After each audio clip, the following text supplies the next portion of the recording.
It's riding season. Yep. It is. Alright, you know the drill. Gonna go through some brands. I know you got everything you needed to hear at the MVP show, but there's some things that are in other catalogs. Right. Or direct, or maybe just a little personal attention. So we're just gonna give you a little bit. And you don't have to lie. Who's your go-to aftermarket brake pads? I've been using the Gelfer, No. Gelfer, whatever. Gelfer, yeah. I can't pronounce it. EBC. Okay, fair enough. And you probably know EBC, part yeah. numbers. Yeah. You know. Are you familiar with SBS? Other Yes. than passing them at the show. Oh yes. And when I trip you when you walk by. Oh yes. Couple little things that we don't always have time to talk to you about at the show because there's like hundreds of dealers walking around that you might find useful when you're talking to your customer. It's just a little bit of brake pad 101. All right. Brake pads are easy. It's a backing plate, it's friction material, and usually it's glued together, right? Some people drill holes in it for a little bit more bonding. Right. But basically friction material, backing plate, glue. What happens is the glue when it gets extremely hot. What can happen? I've seen it happen. The Lamination. pads fall off. Yep. Lamination, yeah. Delamination. So what SBS does is they use a different technology. They don't use glue. They machine hooks into their backing plate. They take the raw friction material and they press it on, and then they bake it and cure it in the oven. Okay. So it's basically melted together.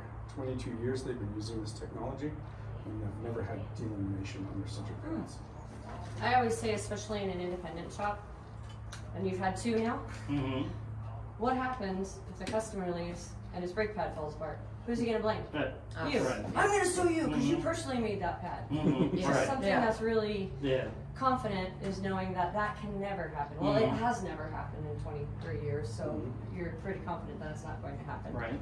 Yep. Two other really important features. Yep. So you probably have noticed that brake pad prices are going up. Yes. Oh, yeah. And it's mostly because of cost of materials. Copper and nickel specifically. So most sintered compounds since the 90s have used copper and nickel.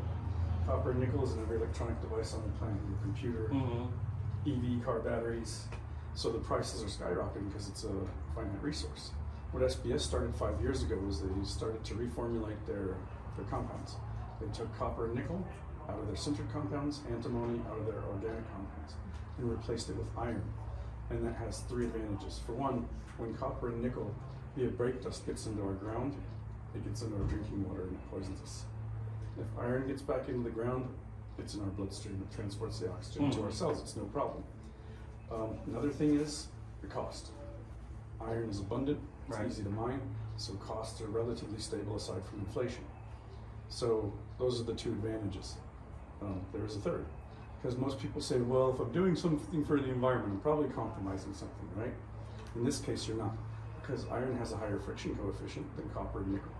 And for your brake pad for performance, that means better lever feel, better heat dissipation, which is also good for rotor wear, and 9 to 12% shorter stopping distance.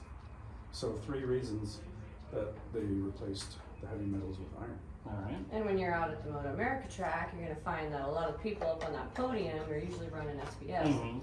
One, at least one, if not two or all three, because they have to stop. Right. We do have this handy little V-twin guide that's specific V-twin applications. You will need your readers, Yeah. and we'll have our lamination station Okay. laminate it for you. All right. because I But don't have the people. next time you look up, your favorite brake pads, try to compare. You can punch in the SBS part number in your dealer portal and cross-reference it for you. Okay. And then we have a nice handy catalog, a little light reading for you. It has all the pictures in it. I believe that some of those guys don't do that. No, they don't. Yeah. I had to use that the other day. Yep. So that's SBS for you. All right. All right. Any questions about SBS or? How do they No. compare in price to the?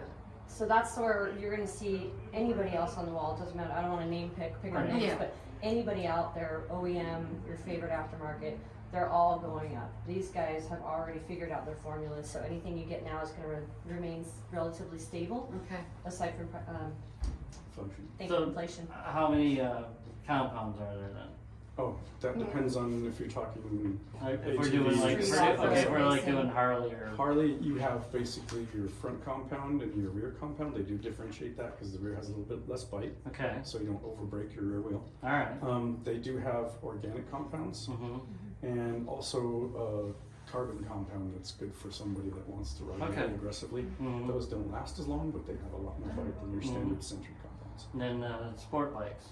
Sport bikes, that's where you get into a lot more compounds depending on if you're just a regular Joe rider, if you want organic or centered, or if you do track days occasionally and want to, so. Or your full-fledged super bike. Okay. Absolutely. And if you ever want to show your customer what we showed you on the backing plate, there is one page in the catalog where you can say, hey, no glue, they've got these. Yeah. All right.